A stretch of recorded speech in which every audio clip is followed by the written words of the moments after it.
아, 지금 이제 10분 정도 시간이 지나서 이제 세미나를 진행하고자 합니다. 이 천재지변의 코로나의 무더위 등등 아주 악재가 겹친 와중에도 이렇게 자리해 주신 부분에 대해서 상당히 사의 생각합니다. 오늘 세미나는 이제 광주 대단지 인권운동, 예전에는 이제 광주 대단지 사건이라고 불리고 그 이전에는 아주 안 좋은 간동 이런 식으로 불리는 그런 사건을 인권운동으로 바로잡은 역사적인 기념을 하기 위해서 전시를 진행을 했고 여기에 이제 걸맞는 세미나를 진행하게 됐습니다. 오늘 강연해 주실 분은 이제 성남문화의 집 관장님이신 윤종준 박사님하고 그다음에 이제 한교생태학습원 원장님 장훈근 원장님하고 두 분이서 이제 강연을 해 주실 거고 강연을 듣고 난 뒤에 이제 궁금한 점이 있으신 분들은 이제 질문 그다음에 이제 토론을 진행을 하시면 들으시면서 졸지 마시고 속들이 듣고 궁금한 점이 있으시면 물어보시고 또 이제 감소도 나누시고 그렇게 해주시면 감사하겠습니다. 공연하실 원장님 두 분 착석해 주시기 바랍니다.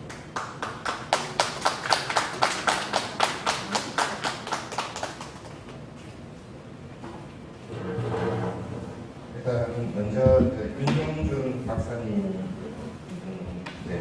주제가 광주 대단지 문화유적을 통한 성남의 정체성 찾기라는 제목으로 강연을 해주시겠습니다.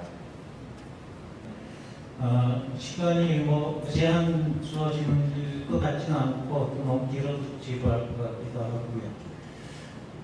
최대한 좀 정리해서 말씀을 드리고 질문을 받도록 하겠습니다. 우리 광주 대단지 사건이 이제 터진 지 이제 51주년이 됐고 초창기에는 광주 대단지 사태, 난동, 폭동 이런 식으로 부정적인 표현이 사용이 되었고 작년에 이제 80 성남 광주 대단지 민권운동이라고 공식적인 명칭이 정해졌습니다. 이제 이 성남의 정체성을 회복해 나가는 과정에서 이런 명칭도 이제 새롭게 정립이 되고 됐는데, 우리 성남시가 이제 50년 가까이 되는 동안에 참 많은 전국적으로 많은 비평의 대상이 되기도 했고 비하의 대상이 되기도 하고 그랬었습니다. 이제 성남의 위상이 높아진 것은 불과 한 10년에서 15년 정도밖에 안 됐고, 이 성남이 부정적인 평가를 받게 된 데에는 그때 당시에 폭동 난동이라고 부르는 그런 이유도 있었고, 또 하나는 이면에 지금 우리가 깊이 들여다보지 못한 부분이 뭐냐면은 이 지역의 역사적인 유적이 눈에 보이는 게 없다는 거죠. 근데 처음부터 없었던 것은 아니다. 수없이 많이 있었는데 이게 광주 대단지를 만들면서 철저하게 파괴가 됐습니다. 그때는 보존이라고 하는 문화재 정책도 없었고요. 관심도 없었고, 그냥 더구나 여기는 정말로 꼼꼼하게 계획해서 만든 도시가 아니다 보니까 이 이주해서 오는 사람들에게는 그냥 집 지을 땅만 필요할 뿐이고, 그리고 먹고 살 수 있는 시설만 들어오면, 경제 시설만 들어오면 그만이고, 왜냐면 당장에 그게 해결되지 않고는 아무것도 기대할 수가 없었기 때문이기도 하죠. 이제 국가적으로 또 아예 거기에 대해서 무관심했었어요. 그래서 성남 지역의 문화 유적들이 어떤 것이 있었는지를 좀 살펴보면서 성남은 정말 정체성이 없는 곳인가에 대한 여기에 대한 이제 반론을 할 수 있는 그런 이제 근거를 알아보고자 합니다. 저는 이제 성남에 지금 현재 이게 발전된 그 문화와 물질 문화와 정신 문화 이런 것들을 탄천 문명이라고 이름 지어봅니다. 한강이 기적이란 말이 있듯이 이 성남의 이 문화 발전 이거를 탄천을 중심으로 해서 탄천 문명이라고 이름을 지어봤고요. 뭐 세계 문명 발상지들이 전부 다 강을 기준으로 얘기를 하죠. 메소포타미아라든지 티그리스라든지 이런 식으로 황하 문명이라든지. 그래서 성남에 지금 이 현재 이것을 저는 이제 탄천 문명이라고 이름을 지어봤습니다. 탄천 주변에는 뭐 동막천, 서군천, 문중천, 금포천 뭐 이런 여러 개의 하천들이 있고 이 광주 대단지 지역이었던 수정과 중원구 일대에는 하대원, 상대원에서 하대원으로 내려오는 대원천, 그 다음에 은행동에서 여기 모란까지 내려오는 단대천, 그리고 구시청 앞 흐르는 독정천, 세 개 하천이 큰 그 지구였던 곳이고요. 이 지역이 옛날부터도 원래는 사람이 살기 좋은 곳이었고 여러 가지 문화가 발전되어 왔었습니다. 그래서 그 탄천 주변에는 10만 년 전 구석기 유적도 확인이 됐고요. 판유 신도시 개발하면서 그리고 분당 지역을 개발할 때 고인돌 116개가 확인이 되고 그 중에 10개 정도를 중앙공원에다 이전해서 복원해 놓고 있고요. 그리고 조선시대 때는 그 궁궐에다가 납품하던 말을 납품하던 탄천 목장도 있었고요. 그게 아마 지금 현재 비행장으로 된 지역이었던 걸로 추정이 됩니다. 그리고 이제 그 오리뜰이라든지 판교 쪽에 아주 비옥한 농경지대가 형성이 돼 있었고요. 조선시대 때 그 임진왜란 전까지는 한강 남쪽에서 이 분당까지 그리고 하남시까지가 정기적인 춘추로 행하던 군사훈련장이었어요. 그래서 조선시대 때에는 군사훈련을 위한 그 사냥을 할 수 있도록 짐승이 잘 자라도록 이 풀을 함부로 베지 못하게 했고 요즘 말하면 그린벨트에 준하는 그런 금지구역이었어요. 사냥도 금지되어 있었고요. 그래서 군사훈련을 하면서 활을 쏘아서 이제 그 죽이는 실습을 짐승을 가지고 했던 거죠. 그런 현장이었습니다. 그리고 대궐에서는 거의 뗄나무 통째로 그냥 떼는 게 아니라 수치를 사용을 했기 때문에 대량의 수치 필요했고 그래서 그 수치를 공급하던 곳이었습니다. 이 성남 원도심지 일대가 판교에서도 숯가마가 나왔고요. 광교 대단지 만들면서 아마 다 파괴가 돼서 그 여기서는 확인이 안 된 것일 뿐이죠. 그리고 광주 여기 200째 넘어가는 거에 탄벌이라고 있고요. 거기도 마찬가지로 숯붓던 거의 숯가마거리라고 그래요, 우리나라 말로. 그런 이제 그 유서 깊은 곳이었습니다. 이런 지명으로 파주에 탄현도 있고 화성 동탄도 있고 화성 동탄에서는 아주 온전한 그 숯가마터가 확인이 돼가지고 그 탄요 공원을 만들어 놨어요. 성남은 그런 과정을 절차를 못 밟은 거죠. 탄천에 다리가 있었는데 태종 때에 그 궁궐에서 사용할 말 3마리가 빠져가지고 1마리가 그냥 축사를 했다고 해요. 지금보다 탄천에 물이 좀 수량이 많았던 것 같습니다. 그래서 그 공사 담당을 했던 노상신이 권당 80대 맞고 파직당한 기록도 있고요. 성남은 이제 그 판교역, 판교원, 낙생행궁 이런 것들이 있어가지고 서울과 지방을 이어주는 핵심 교통로였어요. 조선 망하기 직전까지도 그랬었어요. 그러다 이제 경부철도가 들어오면서 이 교통의 중심지가 수원으로 옮겨갔습니다. 그리고 경기도청도 서대문 밖에 있던 거를 수원으로 옮겨왔고요. 그러면서 이제 경기도의 중심지가 수원으로 옮겨갔는데 교통의 중심지가 다시 성남으로 되돌아온 것은 이제 경부고속도로가 생기면서 거기에 옛날 영남길 노선을 신갈까지는 그대로 거의 비슷하게 옛날 영남길 노선으로 경부고속도로가 건설이 됐습니다. 그게 그 영남대로를 연결하는 그 노선에 이제 그게 양지 쪽으로 뻗어갔었거든요. 그게 이제 영동고속도로가 그걸 다시 또 거의 비슷하게 이렇게 직선화시킨 거죠. 이제 그렇게 됐습니다. 성남 교통의 요지역은 지금은 전국에서 가장 편리한 교통 도시가 바로 성남시입니다. 일산도 그렇진 않아요. 서울도 이미 교통의 중심지에서 벗어나버렸어요.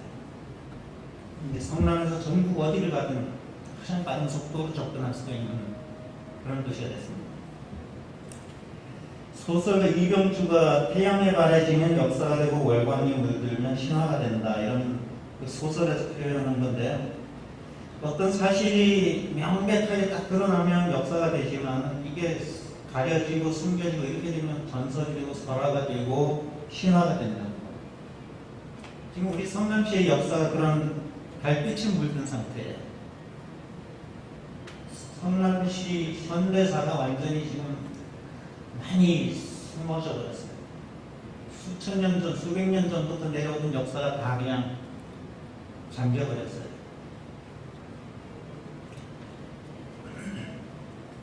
그리고 독립운동할 때도 이 성남이 중심지였고 전국에서 서울을 제외한 지방에서는 가장 많은 숫자가 만세운동을 했습니다. 성남지 3,300명이었습니다. 그때 당시 성남시 인구가 5,000명이 안 됐습니다. 그랬던 곳이에요. 그러다가 1968년에 광주대단지 사업이라고 하는 것이 설계가 되는데 6.25 후에 북한에서 월남한 사람들이 사대문 바깥쪽으로 정상적으로 집을 짓고 살던 사람도 있었지만은 한자촌에서 그냥 살고 있었던 사람들이 많았어요. 그게 13만 6천 채 정도가 됐습니다. 청계천 쪽이 주로 많았고 용산역이라든지 저쪽에 이문동 그쪽 부근의 그 철도변으로 많은 사람들이 있었어요. 그래서 1968년에 서울의 김현욱 시장이 이제 이 사람들을 분산시킬 계획을 세우고 1만 가구는 서울에다 아파트, 소형 아파트를 짓고 분산시키고 1만 가구는 자체적으로 좀 개량을 시켜서 제대로 살게 하고 그 중에 한 10만 명 정도는 광주 대단지로 옮긴다는 계획이었어요. 그 서울에 아파트를 지어서 시범 케이스로 만든 아파트 중에 와우 아파트라고 있었어요. 홍익대학교 뒷산이 와우산이에요. 거기다가 아파트를 지었어요. 그때 사람들이 산비탈이라 지금은 뭐 별로 표가 안 나지만 그때는 완전히 산이었어요. 왜 거기다 하필이면 아파트를 짓냐 이러니까 아 청와대에서 제일 잘 보이는 위치잖아. 아침마다 대통령이 일어나서 아파트를 보면 너무 기분 좋아할 거야. 그게 12월 말에 준공검사가 떨어져서 입주를 했는데 그 다음에 4월 8일날 붕괴가 돼버렸어요. 3개월 만에 붕괴가 돼버렸어요. 그래가지고 30명이 넘는 사람이 죽었고 거의 40명 가까이 다쳤어요. 그렇게 그냥 줄속으로 그 붕괴된 그런 그게 곧 그 다음 해에 광주 대단지가 터질 것을 예고하고 있었던 겁니다. 그래서 광주 대단지는 68년도에 계획을 세우고 69년 5월부터 입주가 시작이 됐어요. 그 광주 대단지 만든다고 그러니까 철도청에서 갑자기 손들고 나와가지고 우리도 땅을 좀 달라. 그래가지고 중앙동 일대를 먼저 이쪽을 철도청을 줬어요. 그래서 철도청에서 먼저 입주 시작했어요. 그랬는데 그 해에 1971년 봄에 대통령 선거 있었고 국회의원 선거가 있었어요. 대통령 선거와 국회의원 선거에서 장밋빛 공약이 남발됐어요. 그러니까 막 서울에서 절거된 사람들뿐만이 아니라 지방에서 이제 막 또 뭔 희망이 있는 줄 알고 올라왔어요. 그런데 와 보니까 집도 없고 아무것도 없는 거예요. 뭐 상수도 하수도 이런 거 없는 애교에 불과하고 집이 없는 거예요. 천막도 처음에는 큰 천막에다 여러 가구 집단 이주를 시켰었어요. 그 천변에다 대원천, 북정천 이쪽에다가. 그러다가 나중에 한 가구당 한 천막을 하나씩 나눠준 거죠. 저런 이제 천막 나눠준 거죠. 실제로 겨울에 얼어 죽은 사람이 신문에 보도도 됐고요. 일가족이 그냥 얼어 죽은 그런 경우도 보도가 됐고, 나중에 좀 더 여건이 좋아진 다음에도 연탄가스 중독으로 죽는 사람도 많았고, 그냥 살아남는 사람도 있었고, 그렇습니다. 그 광주 대단지 사건이 비가 오는데도 6시간 동안 전개가 됐고, 그때 여주 경찰도 버스 한 대로 출동을 했었어요. 그때 당시 경향신문 기자한테 그 증언인데, 여주에서 여기까지 취재를 담당했던 구역이었대요. 그래서 갑자기 경사에서 광주 대단지 가봐라 이래서 차가 없어가지고 경찰서 가니 경찰들이 막 출동하려고 준비하고 있더래요. 그래가지고 타고 와가지고 취재됐다. 그런 이제 아주 아픈 사연, 경찰차 부수고 신문사 취재 차량도 막 부수고 이제 그런 그리고 이제 서울 출장소와 경기도 출장소 이 내부가 다 불타고 이제 그렇게 됩니다. 그때 당시에 수원 인구가 17만 명 정도였는데 거의 여기 14만, 15만이 육박해가는데 이 민원 해결한 공무원 숫자는 수원시만큼 배정이 안 돼 있었고, 서울 출장소와 경기도 출장소에 나와 있는 사람이 단지 개발에만 업무 책임이 있었지 민원 책임은 하나도 없었다는 거예요. 심지어 경찰조차도 광주경찰서 여기 광주 대단지 그 지서조차도 치안 담당할 인력이 안 됐었다는 거예요. 그렇게 아주 열악한 환경에 있다가 결국은 분할해준 토지를 20평씩 분할해주는 그 딱지 값이 정부에서 100원에 딱 사가지고 2,000원에 분양을 해주고 그 2,000원 또 2년 거쳐 3년 분할 상환으로 하기로 했는데 이게 부동산 투기붐이 결합되면서 땅값이 그냥 8,000원에서 16,000원까지 뛰어버립니다. 그렇게 뛰니까 정부에서는 이 땅값을 거치 기간 없이 그냥 일시불로 갚아라. 그럼 경기도에서는 취득세 같은 것도 내라. 막 이렇게 이제 되고 전당포가 아주 성업을 이루고 그랬었어요. 그게 이제 시 폭발의 원인이 됐던 거고요. 이제 그렇게 됐고요. 이제 문화재 쪽을 좀 알아보도록 하겠습니다. 성남에서 사라진 문화유산을 보면요, 여러 가지 성씨들이 지금 현재 성남에 약 50개의 성씨가 살고 있는데, 직성촌에 대한 거는 그냥 자료를 참조하시고요.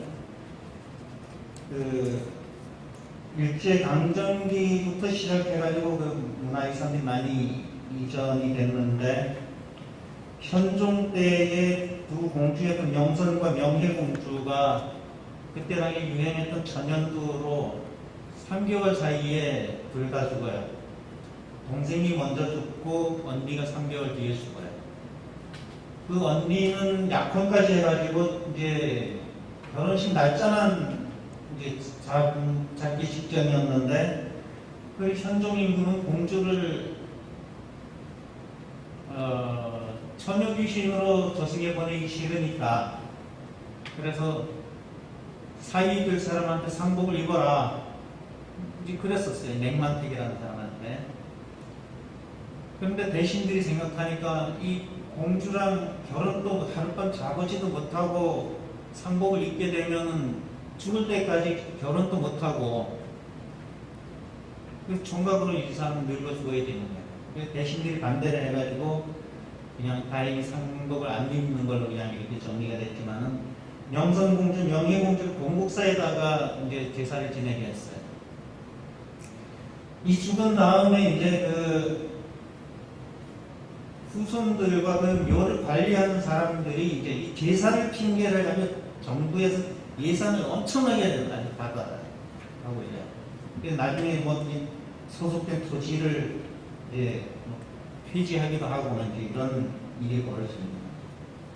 그 일제시대 때 그 공주 묘가 성남에 있던 거를 고양시에 있는 서산구역으로 옮겨갔고요.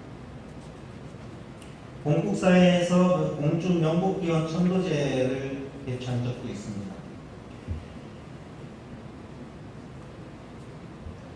이제 본도심에서 사라진 문화재들을 보면요, 이달충이라고 하는 사람의 묘가 있었어요. 이 사람이 탄동신거라고 하는 시를 남겼어요. 숫골에다가 새로 집을 짓고 살면서 그 유유자적한 삶을 노래하는 시가 있었어요. 그 시 제목에 주가 달렸는데 탄동은 광주 남문밭 신리에 있다 이렇게 표시가 되어 있어요. 남한산성 남문에서 신리를 내려면 바로 여기 숫골이에요.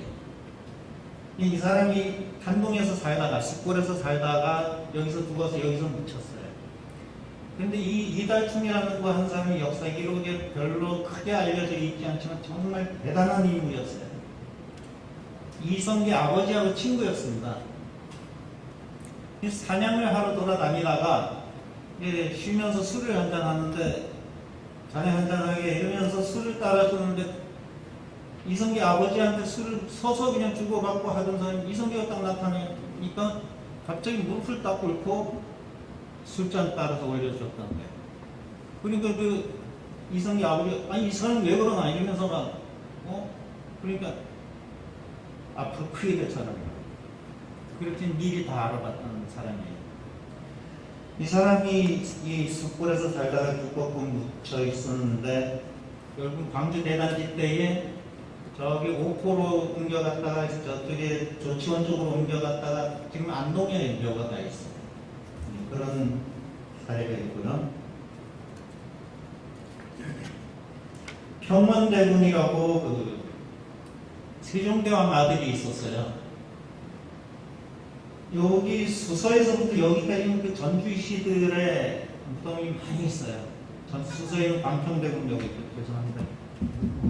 처리를 안 했네요.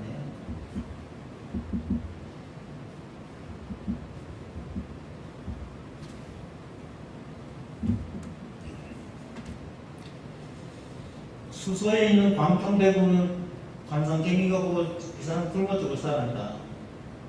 세종대왕이 내가 왕이고 내가 그러면서 그 잠실 앞에 이 땅을 다 그 광평대군한테 줬어요. 근데 이 사람이 진짜 굶어 죽었어요. 생선 가시가 목에 걸려가지고 굶어 죽었어요. 진짜 굶어 죽었어요. 19살인가 죽었어요. 그리고 이제 그 형제간이었던 평원대군이 여기 태평동 쪽에 묘가 있었습니다.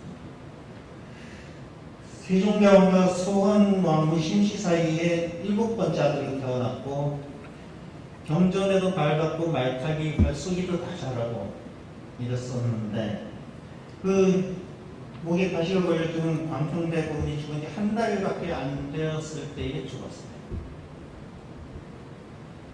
그래가지고 이 수진궁이라고 하는 장가를 못 가고 죽은 왕자나 공주를 제사 지내는 또 대를 이을 사람이 없는 왕자들, 공주들 그런 사람들이 제사 지내는 그 담당 부서를 수진궁이라고 불렀어요. 이제 서울에도 있었지만 여기 성남에도 있어서 이게 수진리가 그래서 생긴 겁니다. 그 성남의 원형을 알려주는 진영 중에 하나가 수진궁이에요.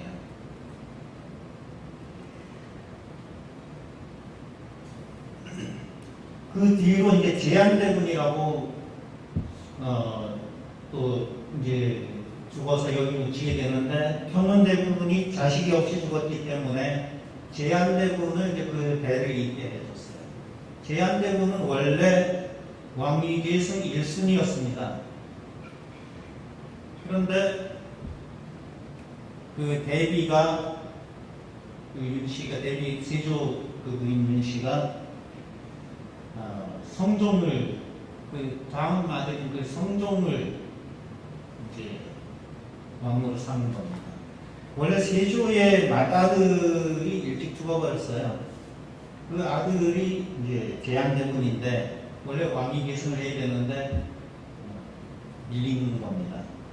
그래서 이제 뭐 여성 편력도 심하게 뭐 이런 기록들이 많이 있는데 아마 살아남기 위해서 그런 액션을 취한 게 아닌가 싶습니다. 제한대군이. 제한대군 묘도 이제 성남에 있었어요. 그 오른쪽에 있는 이 사진은 여기 이제 평원대군 묘가 그 포천으로 이장을 해갔습니다. 광주 대단지 만들 때. 이제 그 다음 장이 제한대군 묘는 제한대군도 이제 뭐 이혼 경력도 있고 막 그래요. 그런 경력이 있는데 그 비석이 아주 신도리가 큰 게 이것도 이렇게 포천으로 옮겨갔습니다. 여기 이제 그 광주 대단지 시절에 막 주민들이 잡아뜨리고 막 이래가지고 막 몇천 평 되니까 묘가 왕자들의 묘니까 몇천 평 되는데 여기다 집을 빨리 안 짓고 왜 이렇게 방치하냐 이러면서 막 훼손시키고 막 이랬었어요. 조선일보의 기사가 나가고 이랬었습니다. 그리고 영창대군 묘가 있었어요. 영창대군 이건 잘 아실 겁니다. 사극에서도 많이 인정을 했고 광해군이 왕이 되고 나서 강화도 귀양을 갔다가 쪄죽임을 당해요. 강화부사 정항이 알아서 기었는지 뭐 지시를 받고 했는지 모르겠지만 영창대군 방 안에 가둬놓고 밖에서 이제 못질해서 그냥 문을 먼저 해놓고 아궁이로 불을 계속 떼가지고 결국엔 영창대군이 문에 매달려가지고 막 핥히고 이러다가 손톱이 다 빠지고 그러다 결국은 지쳐가지고 굴러떨어져 뜨거운 방에서 그냥 쪄죽임을 당했다는 거예요. 아주 어린 나이 9살입니다. 이게 이제 선조대왕이 나온 이게 적장자였거든요. 광해군은 서자였는데 임진왜란 때에 왕이 언제 어느 때 죽을지 모르니까 서자라도 빨리 그 세자를 만들어가지고 비상시에 왕권을 계승을 해야 된다는 차원에서 그래서 광해군을 세자로 삼았어요. 근데 선조임금은 도망을 다니고 이랬지만 광해군은 한경보고 여러 군데 다니면서 의병 모으고 이래가지고 꽤 열심히 싸웠어요. 그랬는데 이제 전쟁이 끝나고 이제 영창대군이 태어난 겁니다. 결국은 이제 그 영모죄로 엮어가지고 이제 그 영창대군도 쭉 듣고 여기 있는 이거는 이제 묘지석이라고 묘 속에 묻어둔 이 영창대군에 대한 추모 시와 그 이력과 죽게 된 내력을 적은 거예요. 그래서 원래 그 서울시립 때 뒷산 쪽에 묻혀 있었던 건데 이 성남으로 이제 인조가 쿠데타해서 자기가 왕이 된 다음에 이쪽으로 아주 성대하게 장례를 치러서 여기다 정식으로 묻은 거예요. 근데 이 묘지석이 크기가 높이가 한 1m 가까이 돼요. 크기가 사이즈가 보통 묘지석은 A4 용지 사이즈밖에 안 되는데 이건 그냥 높이 한 1m 정도 돼요. 이거를 묘를 안성으로 이장을 해가면서 그냥 이게 있는 줄도 모르고 그냥 다 시신하고 밖에 있는 비석하고 이런 것만 가져간 거예요. 그런데 1973년, 90년도에 93년도에 돼가지고 시승기 20년 된 다음에 가스 배관 공사를 하려고 포크레인으로 땅을 이렇게 파다고 느낌이 이상한 거예요. 그래서 보니까 이게 나온 거예요. 그래서 깨지지 않았던 건데 포크레인을 찍어서 이렇게 깨진 거예요. 고의적으로 찍은 건 아니지만 이게 문화재 파괴에 살아있는 증거물로 의지되어 버렸어요. 근데 그때 당시 성남시에 박물관이 없어가지고 국립중앙박물관에서 가져가 버렸어요. 지금 국립중앙박물관에 있습니다. 그리고 임진왜란 때에 이순신 장군 그 돌아가신 전사한 그 3일 뒤나 4일 뒤에 전사한 남유라고 하는 장군료가 있었어요. 나주 목사였어요. 이분과 그 아들인 남이흥 장군. 남이흥 장군 정묘한테 평안도 안주성에서 돌아가셨어요. 남유 장군료와 남이흥 장군료가 지금 그 구시청 의료원 그 주차장 자리에 있었어요. 그거를 옮겨갔습니다. 옮겨간 게 아니라 쫓겨간 거죠.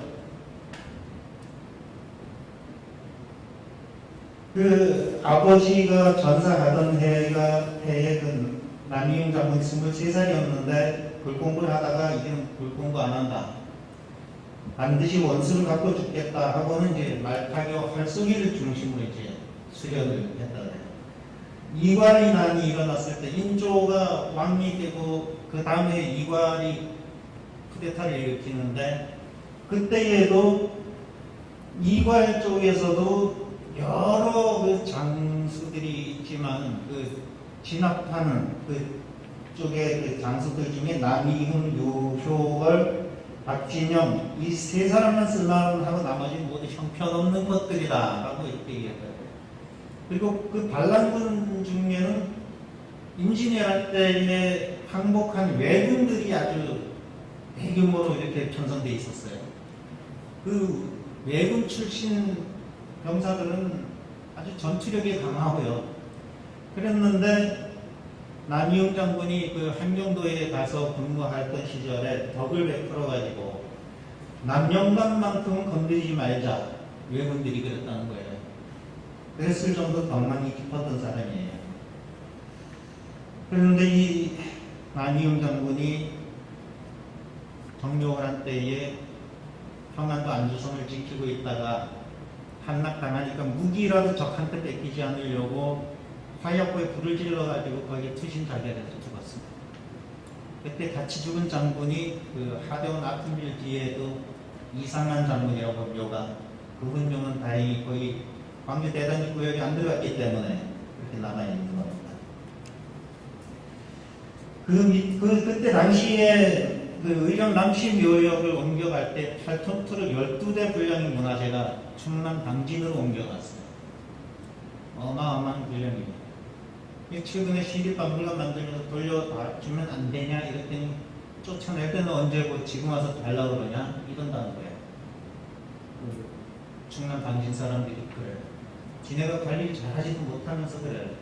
하지만 이 장군묘는 옮겨간 다음에 충남 도지정 문화재도 됐고 옮겨간 묘가 문화재 지정되는 사례는 거의 없어요. 근데 이 사람은 됐어요. 그리고 민속 자료가 500점이 넘는 게 실려갔는데 그 중에 41점인가 그게 국가 중요 민속 자료로 지정이 됐어요. 그 정도로 아주 중요한 그런 인물이었는데 옮겨갔습니다. 권력포도 있었고요. 이제 이 표에다가 이제 그 옮겨간 사람들 목록을 쭉 소개를 했고요. 그 다음에 정대년이라고 하는 사람도 있었어요. 이 신흥주공 지금 그 삼성역 포레스트 그 부근에 이분이 살다가 거기서 돌아가셨는데 양주 목사를 지낼 때에 그 송독비도 거기 지금 현재 양주 관악도에 남아 있고요. 이 사람이 그 서해안에서 또 이렇게 근무를 한 적이 있어요. 연평도 부근에서 그때에 이제 그 중국에서 이게 대규모로 이렇게 또 사람들이 몰려온 적이 있었는데 그 사람들이 말하자면은 우리한테 와서 살려고 오는 사람들이 귀화할 사람들인가 아니면 정말 표류한 사람들인가 근데 그걸 판단을 해가지고 보니까 그냥 걔네들이 그냥 그 무단으로 고기 잡으러 왔던 거예요. 그랬다가 처리를 했는데 그래서 그냥 물품 같은 직원 안 하고 그냥 이렇게 돌려보내주기도 하고 그랬습니다. 이분 묘도 지금 여주에 가서 경기도 문화재가 됐어요. 그리고 김약시라고 하는 진구대학교 자리에 묘가 있었던 고려만의 중심 김약시 사람들이 와가지고 어떤 사람이 말을 걸어도 말도 안 하고 먹을 거 줘도 안 받아 먹고 그러면서 이제 숨어 살던 사람, 요가 신부대 자리에 있었어요. 신부대학교 들어오면서 경기도 광주로 가가지고 경기도 광주 문화재가 됐습니다. 그 아들도 그렇고요. 그 아들도 대단한 사람이었는데 김채라고 경상도 성주 사람들이 얼마나 포악하고 난폭한지 그냥 거기 공무원들이 관리들이 동네 사람들한테 쥐훈질해가지고 꼼짝을 못하는 거예요. 그 세종대왕이 공모를 했어요. 누가 거기 가서 제압을 할 것이냐. 그래가지고 김양씨 아들이 김채가 응모를 했어요. 그러니까 아직 되게 어린 나이인데 18살에 내가 가겠습니다. 제가 가겠습니다. 그러니까 야 거기를 들어가 그러니까 애기야 아직 18살에 네가 가서 어떻게 하려고 그러냐. 그러니까 전하께서 나에게 생살 여탈권만 주시면 됩니다. 그래가지고 내려가가지고 시범 케이스 두세 명 딱 그냥 처단해버리니까 다 그냥 깨갱해버리는 거예요. 그래가지고 그 다음부터는 도자기로 이 목에 그 갓끈을 도자기로 만들어가지고 묵직하게 만들어가지고 전부 다 그걸로 매라. 그리고 이게 무거우니까 고개를 못 드는 거예요. 그래가지고 제압을 했는데 이 사람도 28살에 죽어요. 이게 아까운 인물인데 그렇게 가버렸습니다. 그리고 하대원 쪽에 그 건단초등학교 그 자리가 옛날에 그 대야원이라고 하는 옛날에 지방으로 서울에서 지방으로 갈 때에 말을 갈아타는 걸 여기라고 그러고 숙박하는 곳을 원이라고 그랬어요. 판교에는 판교역과 판교원이 있었고 낙승역이 있었어요.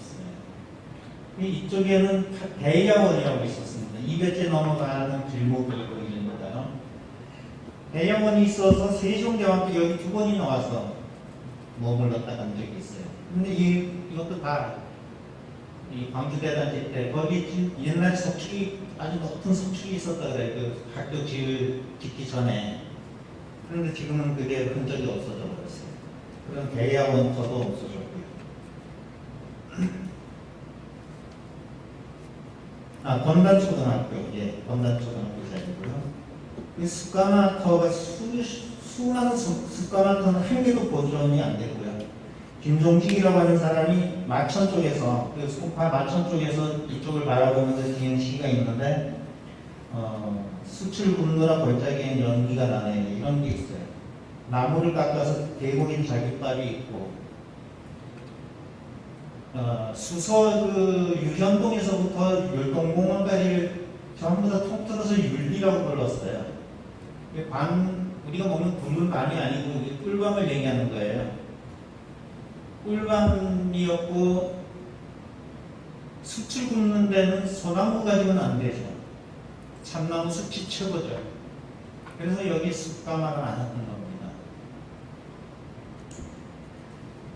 그런 숲가마 유적도 하나도 없고요.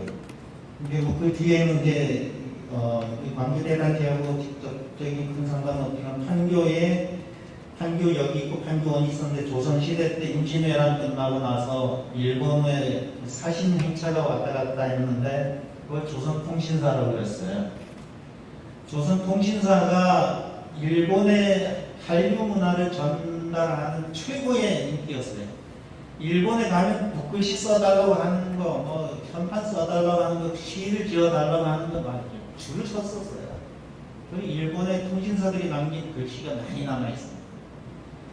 근데 한 번 가면 얼마 정도를 많이 갔냐면 때에 따라서 그 회차마다 좀 다르지만 많이 갈 때는 한 3,000명 이상이 갔었어요.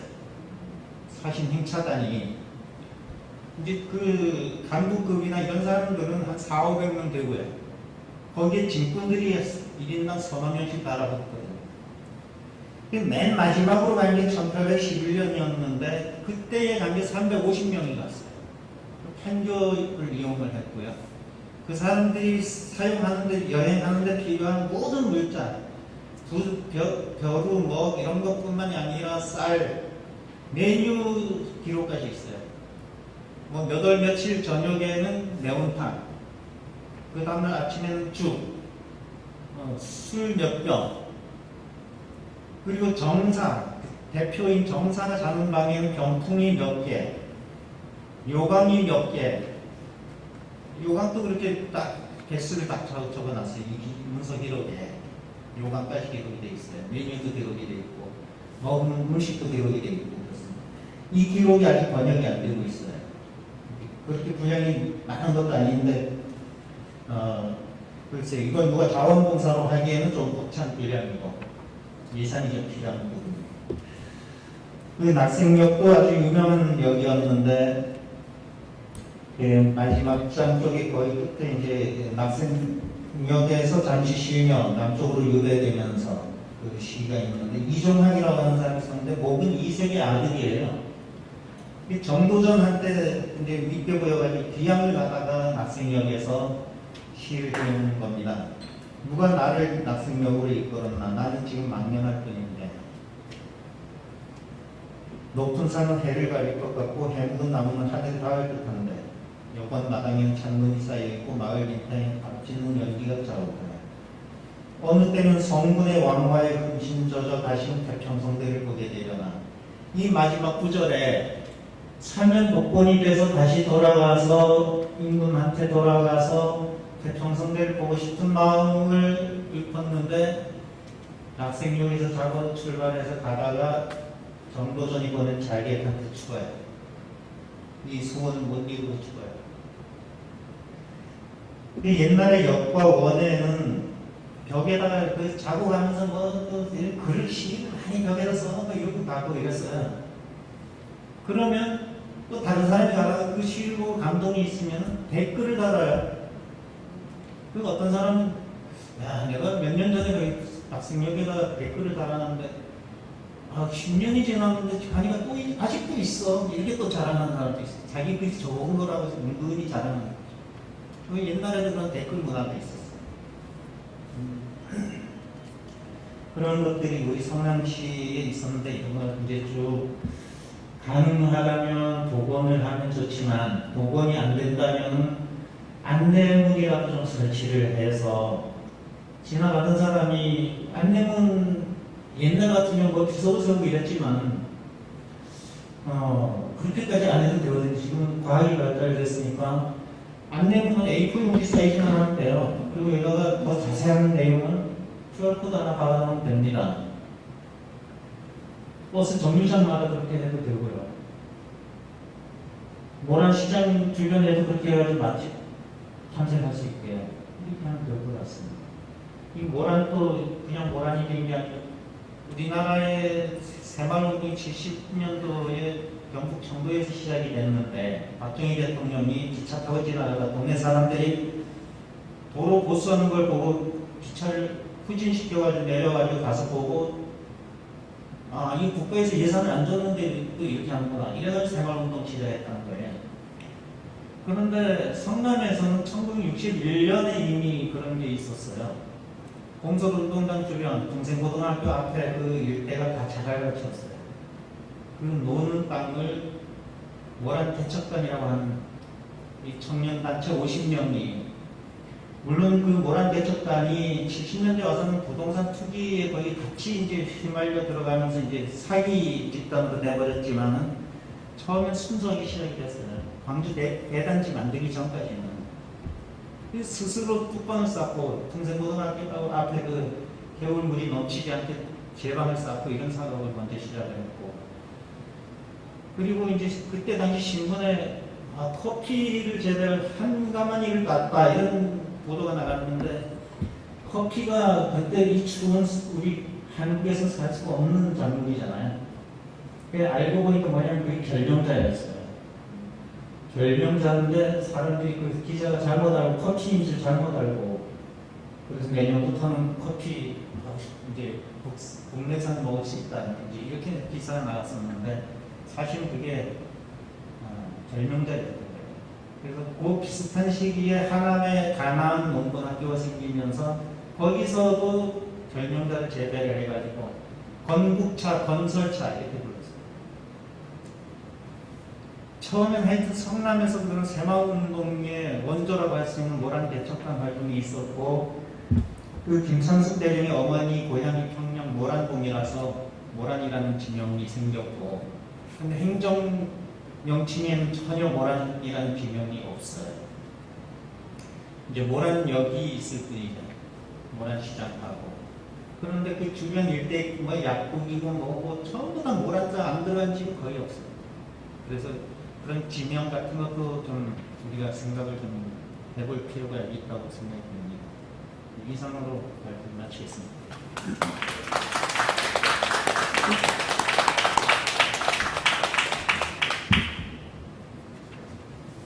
네, 유익한 성남 역사에 대해서 설명해 주신 김준일 박사님 감사합니다.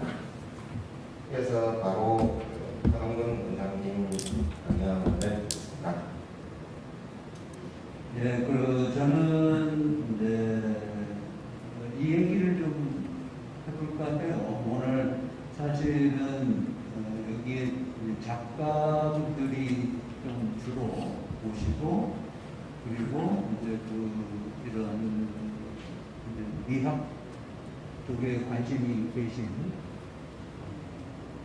일반 시민들이 오시는 걸로 그렇게 해서 광주 대단지에서 벌어졌던 사건을 어떻게 볼 것인가. 그래서 이제 또 예술가들은 이 사건을 어떻게 보는 게 맞을까? 이런 고민을 한 거죠. 그러니까 이게 올해가 51주년입니다. 올해가. 그러니까 아까 둘이 같이 기념식 같이 갔다 왔는데 51주년 되는데 이 광주 성남 광주대단지 민권운동에 대해서 다른 사람 내 가까운 친구한테 얘기할 수 있을 만큼 알고 계신다 그러면 손을 한번 들어봐 주실래요? 괜찮습니다. 자랑하는 거 아닙니까? 없으세요? 윤 박사님이 유문하고 대단히 사건하고 정황하고 뭐 이렇게 섞어서 얘기를 해줘서 그래서 제가 만약에 그 사건에 대해서 전혀 이렇게 잘 저기가 없으시면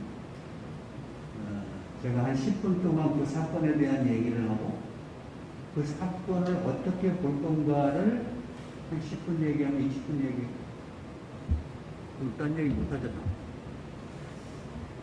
아무튼 그걸 하지 않고는 제가 이 사건을 어떻게 보지 이 얘기를 한다는 거는 뭔가 앞뒤가 안 맞을 것 같아서요. 사건 얘기 잠깐 하고 넘어가도록 하겠습니다. 제가 3시부터 시작을 했거든요. 윤 박사님이 절반 정도만 쓰도록 하겠습니다.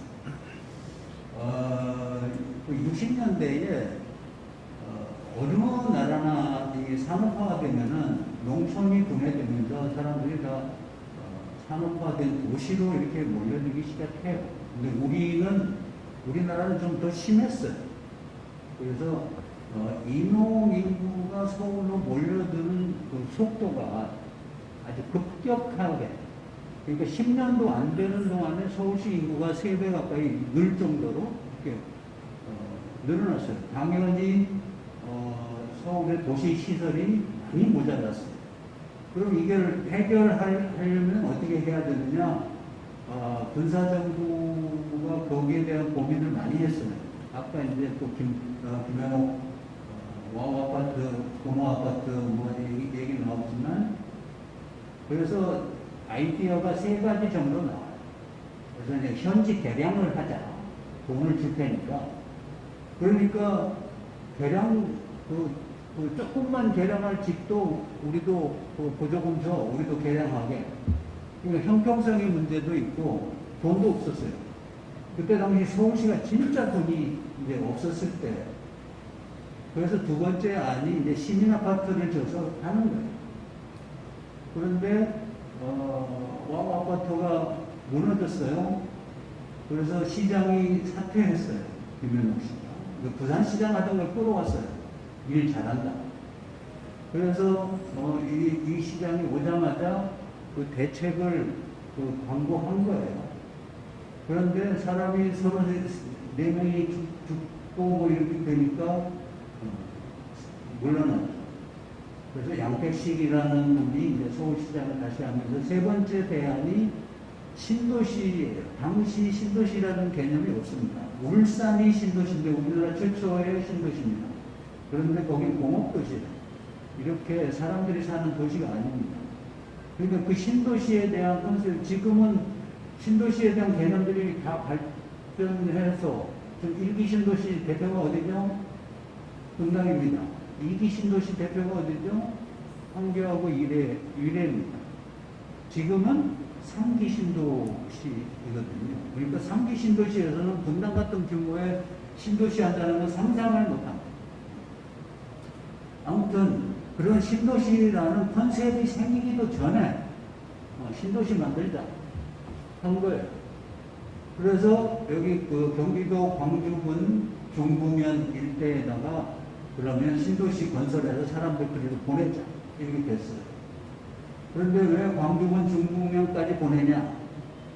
가까이도 보내봤어요. 신림동, 난구 이런데 저쪽 그 북쪽인 뭐 상계동. 그런데 보내면 바로 먹고 살고 일을 할 게 없으니까 다시 다 들어와. 봉천동에서 지금은 사당동 넘어가는 고갯길이 있지만 그때는 그게 없었어요. 그랬는데 삼도동까지 넘어와서 거기서 다시 무허가 건물을 짓는 거예요. 그래서 좀 멀리 못 오게 서울로 다시 돌아오지 못하게 그러려면 버스로 한 1시간 반 정도 되면 못 오겠지. 거리가 중요했어요. 돌아오지 않아. 두 번째는 75% 땅이 국공유지예요. 민간 소유가 20몇 프로밖에 안 돼요. 25%가 안 됐어요. 토지 수용할 필요가 별로 없어요. 그래서 여기를 정한 거예요.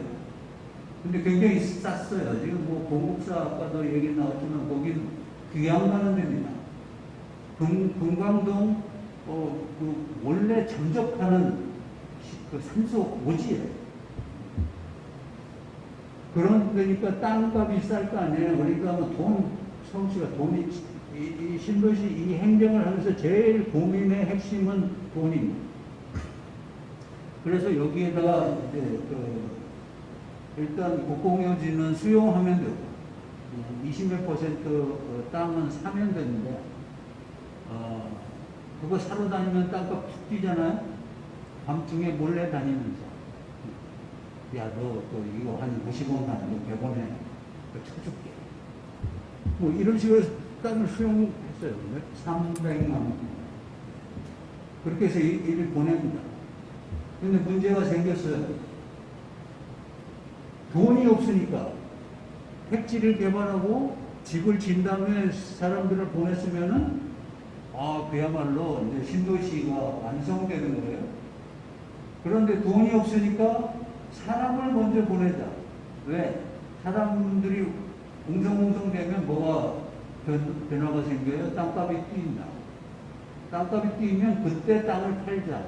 그러면 차익이 생기잖아요. 그걸 가지고 도시 기반 수도 놓고 하수도 놓고 학교 짓고 도로 깔고 뭐 이렇게 성남이 이제 구릉지잖아요. 구릉지니까 이걸 많이 까야 돼요.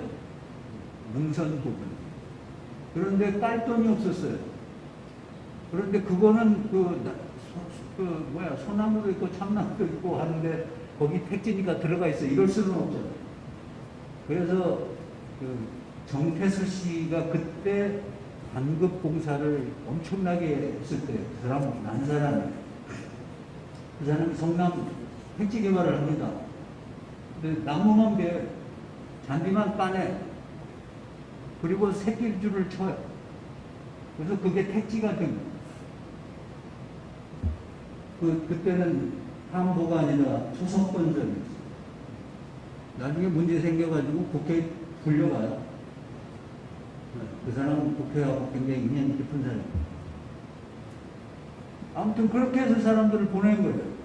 그러면 집을 어떻게 해요? 천막 하나 큰 거에 그 장롱으로 파티션을 하고 그 6가구가 살기도 했어요. 김동연 씨가 이번에 경기도지사가 됐는데 그때 천막집에서 살던 사람이에요. 그래서 네 가구가 한 천막에 살던 지금 반대초등학교 앞에 그리로 와서 이제 했던 분인데 아무튼 그렇게 됐어요. 그런데 상수도 안 나와요. 하수도는 없어요. 먹고 살 게 없어요. 먹고 살 게.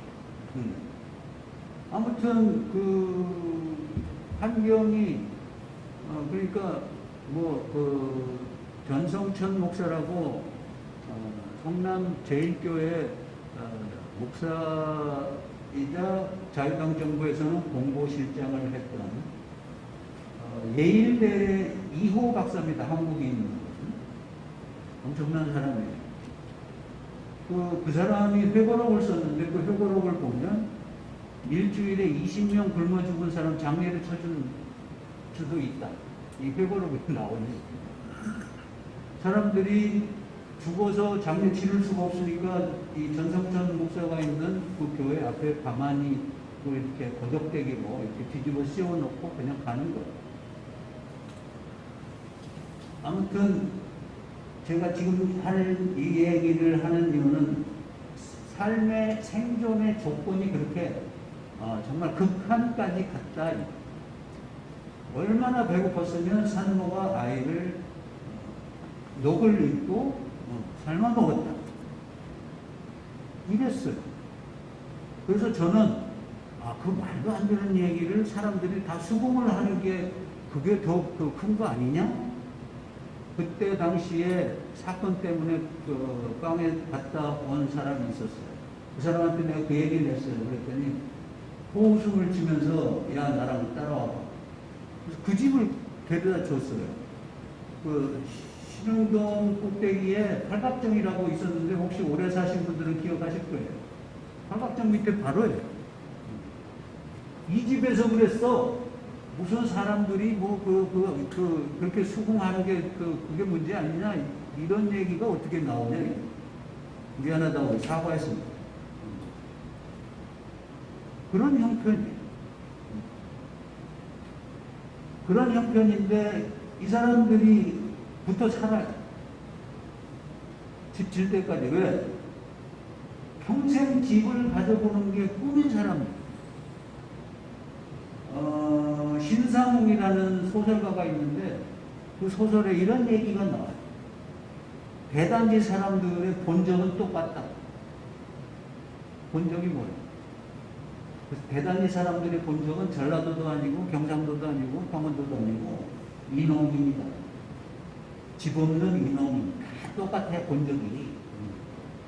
그 사람들의 대단지 사람들의 욕망이 딱 하나예요. 집이에요. 집을 한 채 가져보는 거예요.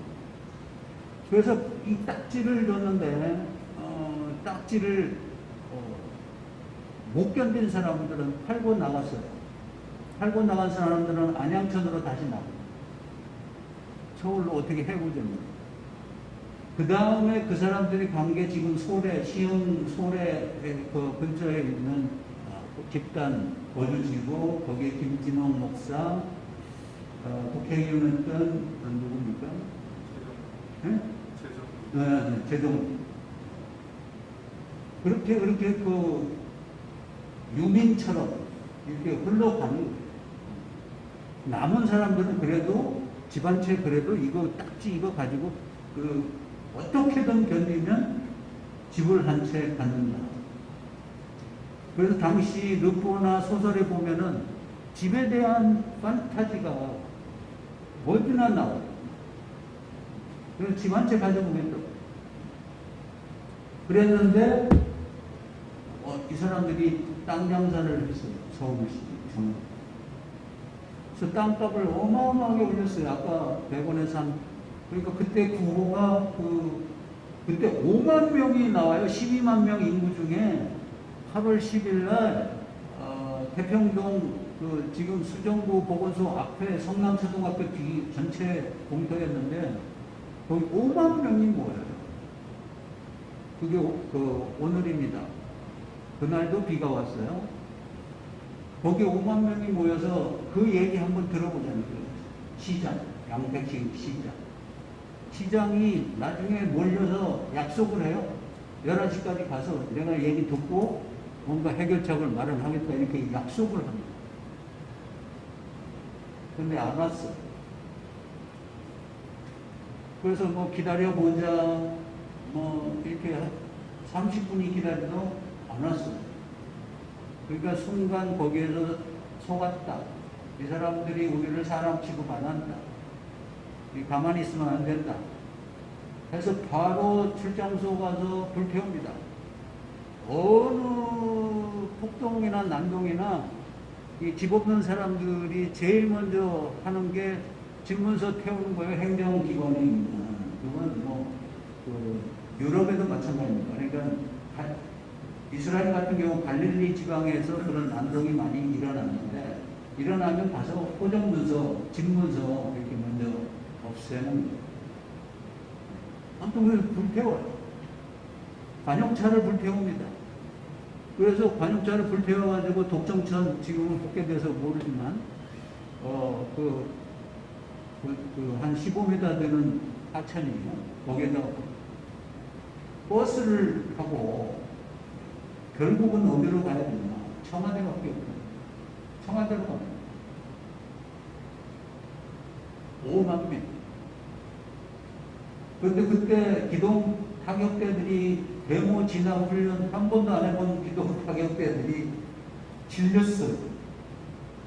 이 사람들의 눈철이 도망갔어요. 경찰이 대단지 경찰이 29명인가 8명인가 그랬어요. 근데 경찰서로 쳐들어갔어요.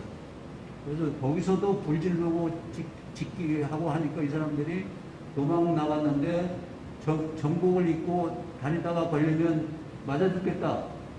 그러니까 얼른 사복으로 가라. 사건이 끝나고 제일 먼저 한 게 경찰 인력 늘린 거예요.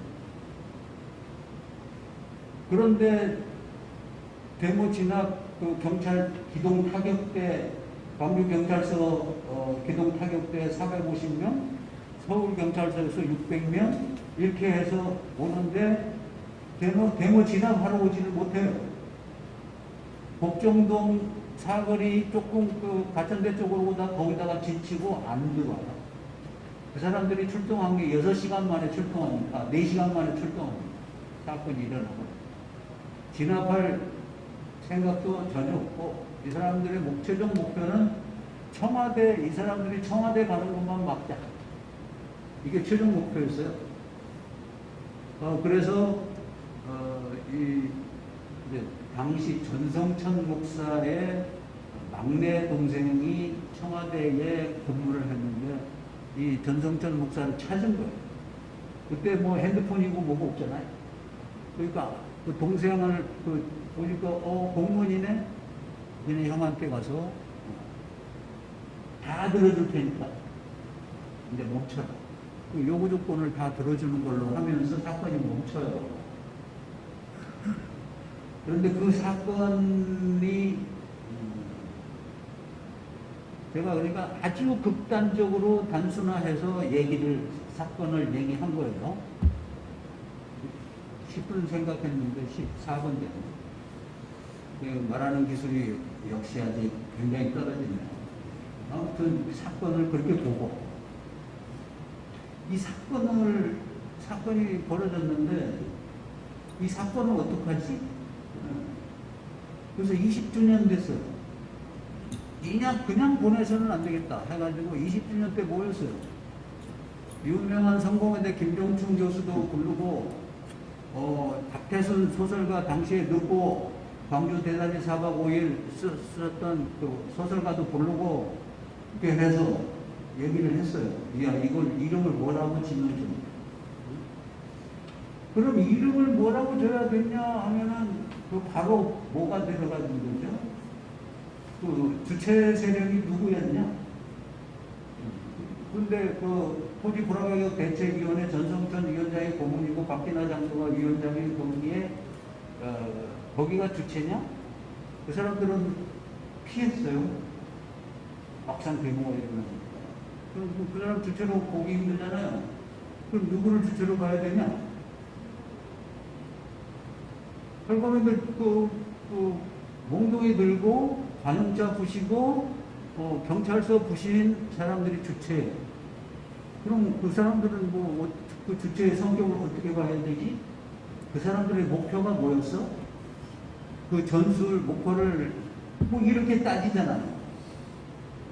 이게 사회학에서 바라보는 사건의 성격 규명입니다. 그런데 할 수가 없어요. 성격 규명을. 그래서 이건 항쟁이야? 항고야? 투쟁이야? 운동이야? 뭐 이런 얘기가 나왔어요. 근데 규정할 수가 방법이 없어. 그래서 30주년 때 또 했어. 그래서 다른 사람들 불러서 또 했는데 그렇게 접근을 해가지고는 이게 규명을 할 방법이 없는 거예요. 30년을 했어요. 30년 해도 해답이 안 나왔어요. 네. 왜 그랬을까? 아무리 사회학에 뛰어난 사람들도 굉장히 많은 사회학 교수들이 붙었어요. 안 됐어요. 박종철 씨라고 광주 민주화운동 사업에서 총 책임을 짓고 활동하고 계신 박사님이 계시는데 그분도 와가지고 어떻게 하지 못했어요. 광주 민주화 운동인데 그 사람들은 광주 민주화 운동이라고 생각하지 않습니다. 절대 반대입니다. 광주 민주화 항쟁이라고 지금도 그렇게 하고 그 이름을 복원하기 위해서 지금도 노력을 하고 있는 사람들인데 그 사람들한테 이렇게 했는데 못하는 거예요. 왜 그랬을까? 제가 반성하고 깨달은 게 하나 있습니다. 이거는 언어 담론 학술 체계로 접근을 하면은 아까 이제 들어오는 입구에 기획 의도를 써놨는데 학술적이고 예술적으로 이 사건을 해석해 보자 이런 취지의 글이 써 있었는데 두 번째는 되는데 첫 번째는 안 된다는 거예요. 학술적으로는.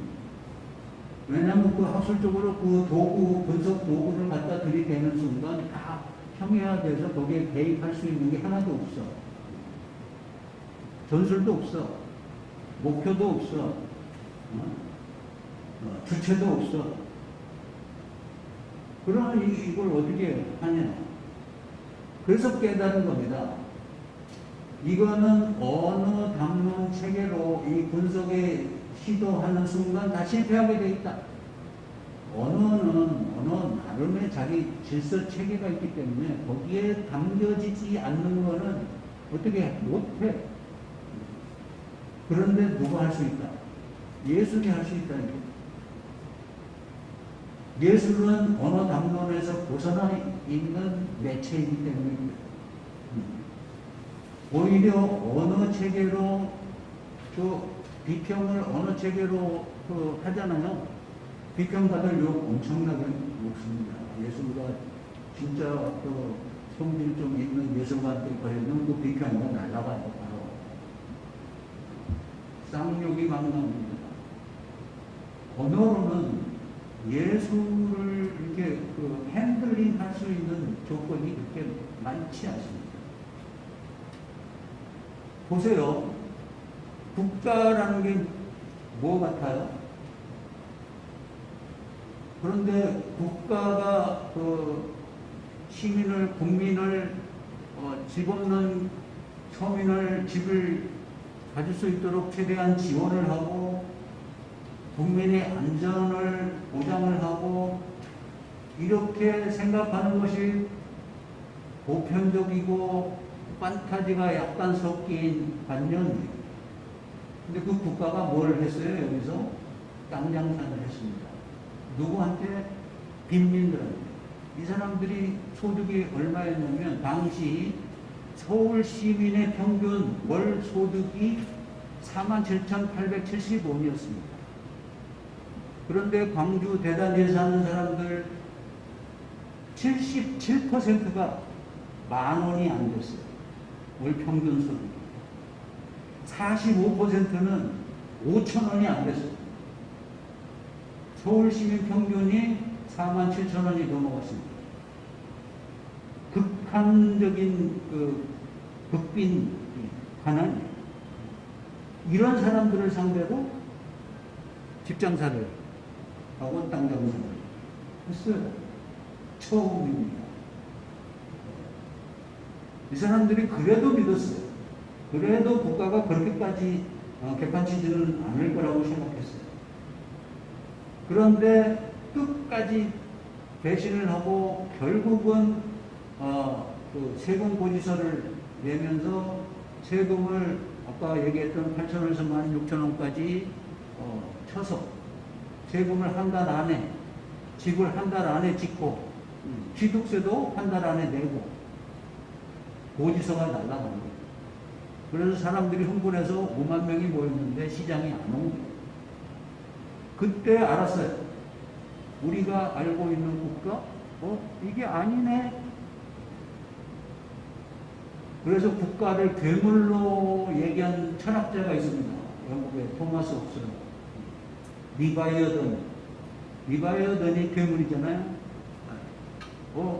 그런데 또 홉스는 그렇게 생각한 거예요. 동네 나갔는데 조폭들이 다 휘어잡고 자릿세 내야 되고 뭐 이러는데 괴물이 나타나서 조폭 정도는 잡아주겠지. 그런데 조폭보다 못하더라 하고 판단하는데 얼마 시간이 안 걸려요. 홉스가. 이 사람들한테, 광주 대단지 사람들한테 국가가 그 선량한 시민의 보호자에서 괴물로 전락하는데 그 몇 가지 사건 있고 나서 전락 바뀌어요. 대상 국가가. 근데 니체가 얘기를 합니다. 괴물을 상대를 하면 나도 괴물이 돼요. 정확한 절창이라고 저는 생각해요. 난 니체라는 사람을 생각보다는 좋아합니다. 그 사람은 음악을 좋아해서 나도 음악을 좋아해서 니체를 좋아합니다. 니체는 작곡가입니다. 여러분 잘 모르실 거예요. 아무튼 예술가예요. 니체는. 그래서 디오니소시스를 좋아해요. 이성을 그렇게 믿지 않아요. 니체. 아무튼 니체 얘기할 시간이 없습니다. 아무튼 그래서 이 사람들도 괴물로 변해. 대단히 사람. 그래서 눈빛을 보고 도망가요. 누가? 진압해야 되는 사람. 소방서에서요, 거기 신고가 들어갔어요. 출장소 불타고 있는데 와서 좀 꺼야 되는 것 아니냐? 소방차가 2대가 갑니다. 그런데 2대를 운전하고 있던 사람들이 이 시대가 어디 니네가 건방지게 하고 쌍욕을 한번 딱 하니까 그 눈빛 보고 질려요. 이건 사람의 눈빛이 아니에요. 박기정이라는 그 동아일보 기자였던 사람도 똑같은 얘기를 해요. 이건 보통 시위대가 아니에요. 눈이 뒤집혔어요. 얘기거리가 안 되는 겁니다. 말로 설명할 수가 없는 거예요. 그래서 그 눈빛 보고 기절초풍을 해서 도망가요. 그래서 저는 광주 대단지의 정서, 오늘 제목을 제가 이현식 대표가 제목을 뭐라고 할래요? 뭐라고 하면 좋겠냐? 뭐 하고 싶은 대로 그런 대로 하시라고 그래가지고 제가 하고 싶은 대로 광주 대단지 사건의 정념이라고 하자. 그 정념은 뭐냐면 분노를 넘어서는 분노.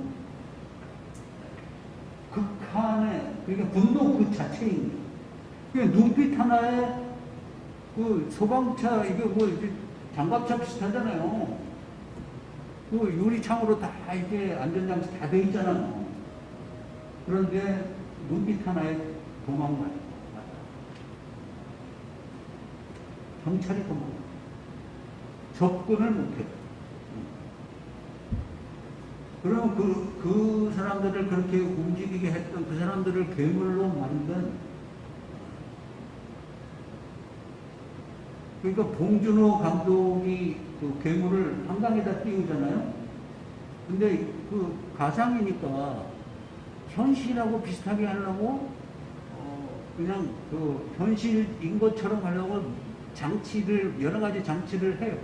그래서 현실인 것처럼 이렇게 쫙 나타나게 하려고, 그게 할리우드 스타일. 근데 봉준호는 오히려 거꾸로 해요. 이건 가상이야. 그래서 한강에 사람들 많이 보는데 대낮에 아무 장치 없이 괴물을 띄워. 무슨 얘기냐면 그게 괴물이 아니라 그 괴물이 나타났다고 하니까 정부가 그 노란 소독약을 갖다 뿌려대고 공포 정치를 해대고 사람들 겁주고, 이게 괴물이다. 봉준호 얘기는 국가가 괴물이다. 얘가 지금 가상의 괴물이 아니라 실제 움직이고 있다 괴물이, 이 얘기를 하고 싶었던 거 아닐까. 그런 겁니다. 그러니까 그 광주 대단지 사람들의 정념이라는 거는 말로는 설명하면 안 되는 정념이에요. 그러니까 언어의 틀에다가 집어넣으려고 하면은 안 되는 정념이다. 그러니까 예술들이 10년 전에 예술 대단지 사건이라고 우리나라에 있는 작가, 예술가 100명이 모여가지고 저쪽 미금역에 하수종말 처리장 했다가 쓰지 못하고 남겨놓은 건물이 있어요. 폐허가 됐습니다. 폐허가 되다 보니까 인기가 끼고 나름대로 그로테스크 하면서도 오래된 무슨 고가구 같은 느낌도 있고 괜찮습니다. 성남문화재단이 거기에 대해서 이용, 활용 계획 이런 거 만드는 거 굉장히 필요한 일이라는 거죠. 다 아셨나 보다. 지네. 네. 거기에서 예술이 대단히 사건을 일으킵니다. 그래서 해보니까 무슨 얘기로 설명을, 어떤 학자가 와서도 설명할 수 없었던 이걸 말을 해내요. 예술이 하니까. 근데 50주년이 작년 50주년 되니까 이 예술들이 막 그 얘기를 해내기 시작했어요. 그런데 예술들이 막 얘기를 해내다 보니까 이 난센스들이 막 생기기 시작해요. 그러니까 아까 윤 박사 얘기했지만 모란이라는 게 김창숙의 어머님이 살고 계신 곳이 평양의 모란봉이어서 모란에 자기 어머니 생각해서. 그런데 갑자기 음악극이 하나 생겼는데 모란이 꼽히는 시장이에요. 이때 모란은 뭐예요? 꽃이름이 되는 거예요. 지명이 아니라. 그래서 모란이 꼽히는 시장? 그래서 뛰어들어서 야 이건 아니다. 바꾸자 이렇게 했는데 이미 다 돈도 다 썼고 연습도 다 해놨대. 바꿀래 바꿀 방법이 없대. 그래서 그냥 봤어요. 이건 난센스. 이런 거는 좀 없애자. 이런 거는. 그러니까 맥락만 알면 된다. 의미는 나는 예술가들이 다 그대로 하면 된다. 이렇게 생각했어요. 이돈수원이라는 작가가 있습니다. 이 사람이 표현하는 이제 분리된 도시의 삶, 광주 대단지 사건에서 이렇게 제목이 되어 있어요. 어디에서 분리됐을까요? 도시라는 일반 이미지에서 분리된 거예요. 광주 대단지. 일반 도시로서는 상상할 수 없는 일이 벌어지는 곳이 광주 대단지였어. 그래서 이 사람이 실정회화라고 못으로 이렇게 하나하나 박아서 그 이미지를 그리고 이렇게 하는 회화예요.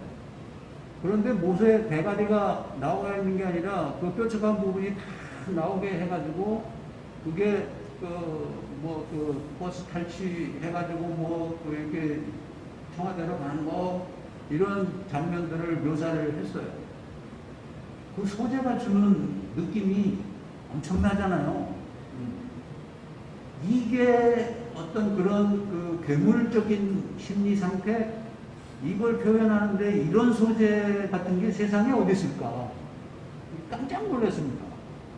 그래서 이 작가가 쓴 거를 좀 봤더니, 뻘거벗은 생명과 절대 권력 사이를 고민했다, 이렇게 했어요. 그 뻘거벗은 생명이 괴물인 겁니다. 교양의 입장에서 보면, 모랄의 입장에서 보면, 그건 괴물인 거예요. 다 가리고, 옷 입고, 나름대로 교양 떨고, 정장 빼고, 이렇게 해야 되는 건데, 이건 완전히 뻘거벗은 채로 내보냈다, 이거. 이 작가의 생각입니다. 이런 방식이 광주 대단지를 예술로서 쳐다볼 수 있는 방식이다 라고 저는 생각을 했어요. 진작에 이렇게 했으면은 30년 개길 필요가 없었다. 그런데 잘못 돌았다. 이게 서구에서 학문을 받아들이다 보니까 아주 자동방으로 무슨 사건 성격을 어떻게 하자 그러면 주체부터 생각하고 전술적인 목표, 뭐 이런 거, 성격, 뭐 주체의 성격 이런 거 아예 처음부터 방법이 잘못됐다. 이때 주체는 의식적 주체가 아니라 무의식적 주체였다. 자기가 뭘 했는지 생각을 못 하겠다. 그게 이제 그 아홉편의 구두로 나온 주인공의 얘기입니다. 그 사건이 끝나고 자기 그 경찰서로 끌려갔는데 사진을 보여주는데, 나네? 권기용. 보니까 몽둥이로 뭐 패고 있고, 버스 위에 올라가 있고, 천장에 올라가 있고, 난리를 치고 있었는데, 사진을 보여주니까 그때서, 내가 이랬었나? 아무 기억이 나는 없는데, 무식이 행동한 것도 아니잖아. 순전히 무의식이. 행동하게 만든 거야. 그런 거를 어떤 무슨 서구의 사건을 분석하는 틀거리를 가지고 하려고 하니까 30년을 개겨도 안 되는 거예요. 다행히 이런 예술가들이 이런 사건을 이렇게 볼 수도 있지 않나? 그래서 미디어 아트로, 사파로, 뭐 이런 다양한 전시로, 공연으로, 연극으로.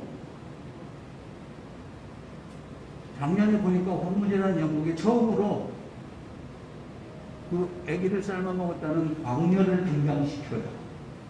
무서워서 못 등장시키는 거예요. 이거 했다가는 미친놈, 연출가 미친놈이라는 소리 당장 들을 수 있는데, 그 사건의 본질을 보기 시작한 거예요. 예술가들은 바로 봐요. 그런데 담론을 한 학자들은 그거 보지 못한다. 왜냐하면 이런 예술의 시각으로 사건을 보는 것들이 많아지면 이제 광주대단지에 대한 진짜 정확한 이름도 나올 수 있고, 사건에 대한 역사적 해석이 가능해질 수 있겠네. 이런 생각을 가면서 예술가들이 이런 사건을 해석하는데 저는 적극적으로 지원하고 동의하고 있습니다. 네, 제가 딱 30분 했습니다.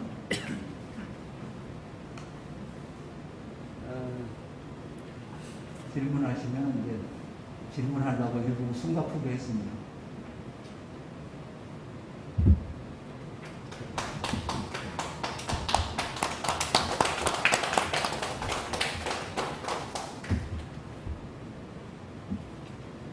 박원근 원장님의 광주 대단지 사건에 대한 강연을 들으셨고, 여기에서 이제 다른 부분에 대해서 질문을 좀 아까 얘기하시면서 남들한테 광주대단지 사건 인권운동에 대해서 얘기해 줄 수 있는 사람이 있느냐 그러는데, 사실 어렵거든요. 알고 70년 정도에 일어난 것 같은데 하여튼 철거당해서 이렇게 몇 마디만 할 수 있었는데 이렇게 처음부터 아주 그냥 생생하게 얘기를 전해주셔서 감사하고요. 그 정신까지. 근데 이것을 우리가 대중적인 어떤 매체, 책이라든지 영화라든지 기타 그런 거를 접할 수 있는 기회가 모르겠어요. 저는 그렇게 많지가 않았거든요. 오늘 뭐 이거가 그런 기회 있으면 있겠는데 그 예전에 대학교 윤홍길 씨의 그 아웃플레이 그대로 나온 삶의 그거 하나밖에는 제가 접한 게 없어서 그렇게 좀 대중적으로 접할 수 있는 대중적에서 요즘 대중적이라고 말하는 건 좀 쉽고 재밌고 이렇게 그런 거가 있나요? 지금 우리 이 민권운동에 대해서? 일단 대중화 하기가 좀 쉬운 소리는 아니에요. 이게 대중화하려면 일단 재미적인 요소가 있어야 돼요. 그러니까 첫 번째 소설이 나온 게 그 박태수군하고 신상훈이라는 소설가가 르포따주를 쓰고 나서 1년 뒤에 소설이 나오는데 르포를 보완하는 수준이에요. 르포니까 르포 형식에서는 얘기할 수 없는 것을 가상의 인물이라든지 이런 걸 집어넣어서 보완을 하는 수준인데 원인이 뭘까? 일단 테마 자체가 조금 어둡다. 두 번째 재미 요소가 없다. 이런 거라고 생각해요. 그래서 윤홍길의 소설을 저는 대체적으로 환영은 하지만 두세 가지는 치명적인 약점을 가지고 있습니다. 그래서 다른 소설가가 한번 그 소설을 쓰면 어떨까 이런 생각을 갖고 있고 영화는 가능할 것 같아요. 또 뮤지컬도 가능할 것 같습니다. 근데 지금 황무지가 음악극 형태로 시작을 했는데 이제 뮤지컬로 바꾼다고 하는데 올해는 음악이 달라졌어요. 올해가 이제 5회째인데 음악이 달라졌고 안무가 달라졌어요. 그래서 오늘 이곳이 관회하는데 올해는 한번 보세요. 처음에 17년에 봤을 때는 저는 상당히 울적했습니다. 솔직하게. 그래서 성대 앞에 아주 허름한 극장에서 공연을 했는데 몇 사람 가서 뒷풀이 하면서 얘기를 했는데 저는 항의를 받고 가서 보러 간 거예요. 왜 성남의 소재로 하는 성남의 극단이 하는 연극을 아트센터에서 하지 않고 그 성대까지 가서 하냐? 그래서 그럼 아트센터에서 할 만한 극장이 연극인지 한번 보러 가자 해서 보러 갔어요. 근데 도저히 아트센터에는 올릴 수 없다. 그래서 누가 투자를 해서 좀 업그레이드를 시키자. 명성황후 수출하는데 20년 걸린 거예요. 20년을 계속 업그레이드를 계속 한 거예요. 이것도 10년만 해봐라. 그러면 이제 서로 끌어다가 성남에서 뿐만 아니라 그래서 도시들 순회 공연하는 것도 가능하십니다. 그러면 조금 대중적으로 가지 않을까?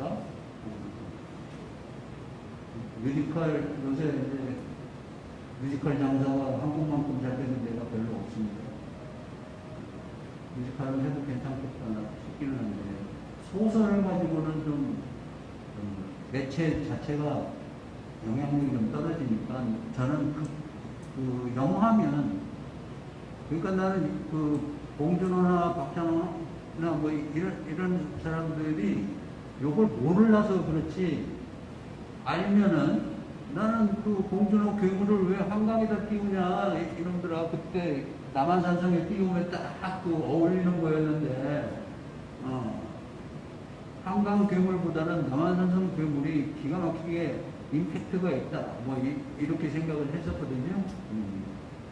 그런데 그런 그 지금 한국 그 젊은 감독들은요 거의 같아요. 같이 훈련을 했습니다. 홍대 앞에서 80년. 그렇기 때문에 박찬욱이 하든 봉준호가 하든 뭐 누가 하든 거의 비슷해요. 영화 문법에 거의 비슷해요.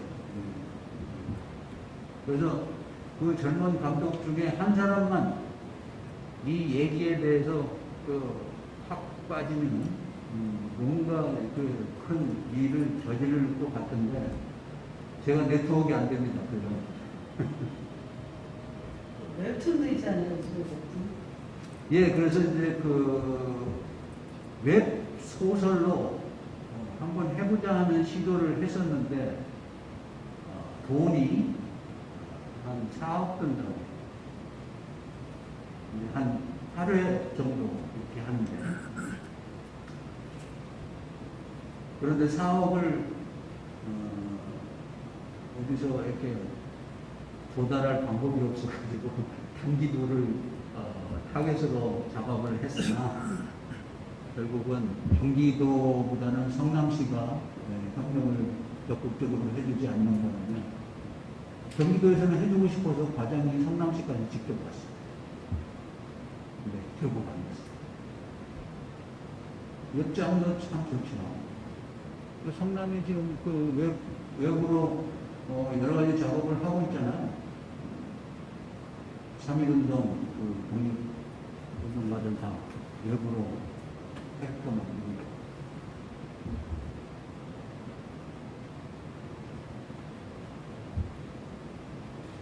네, 안녕하세요. 저는 이번 전시에 참여하고 있는 나동호라고. 오늘 저도 성남에서 꽤 오래 살았는데 원장님하고 원장님을 통해서 성남의 정체성을 다시 한번 생각해보는 좋은 계기가 돼서 감사드리고요. 그리고 우리가 지금까지 정리 못한 그런 정리가 제대로 되지 못한 부분들을 우리 예술가들의 다양한 방향과 우리가 생각으로 정리될 수 있다라는 생각들을 또 하게 됐고요. 또 우리 성남의 70년대 대단지 사건의 역사들이 결국은 우리 도시화되고 근대화되는 우리 한국의 한 면이다라는 생각에 또 한번 공감을 하면서 앞으로 이 대단지 사건들이 또는 이 사안들이 이 성남 지역사회에서 새로운 발전을 하는 그런 계기가 됐으면 좋겠고요. 지금 이미 인구가 100만 거대 도시가 되고, 경제적으로도 그렇고, 문화적으로도 그렇고, 물론 이제 지금 본도심하고 어떻게 갈 것이냐라는 커다란 숙제가 있지만, 저는 성남의 역사가 앞으로 갈 것이다 라는 희망을 갖고 이곳에서 계속 작업을 하고 있고요. 부분을 통해서 새로 정체성을 정립하는 그런 계기가 돼서 감사의 말씀을 드립니다. 광주 대단지 만들면서 서울의 철거민들을 이주시키는데 지금까지 우리가 알고 있었던 일반적인 거는 20평씩 아티를 나눠줬다였는데요. 그 이면에 또 2단계 아픔이 있었어요. 뭐냐면은 서울의 무허가 주택에 세대로 살던 사람도 같이 이주가 되어 왔는데 이 사람들한테는 아티를 주지를 않았습니다. 그래서 이 사람들이 다시 그러니까 서울에 무허가 주택에 살던 사람들이 이 성남 광주 대단지에 와가지고 지은 판잣집과 천막은 허가난 판잣집이고 거기에 세대로 살던 사람들이 여기 와가지고 다시 무허가 판잣집을 짓고 살게 된 거예요. 이게 5,100채가 넘었어요. 그래가지고 이 사람들을 다시 이주시킨 게 은행동하고 금강 이동 쪽이에요. 그런데 거기에는 20평씩 준비한 애가 8평, 도로 포함해서 10평, 실평수는 8평씩만 준 거예요. 여기에다가 이 사람들이 삿갓집이라고 하는 뾰족하게 그냥 나무로 이렇게 해가지고 뾰족하게 지어서 삿갓집이라고 그러는데 안산 선사유적지 원시인들도 그렇지는 않았어요.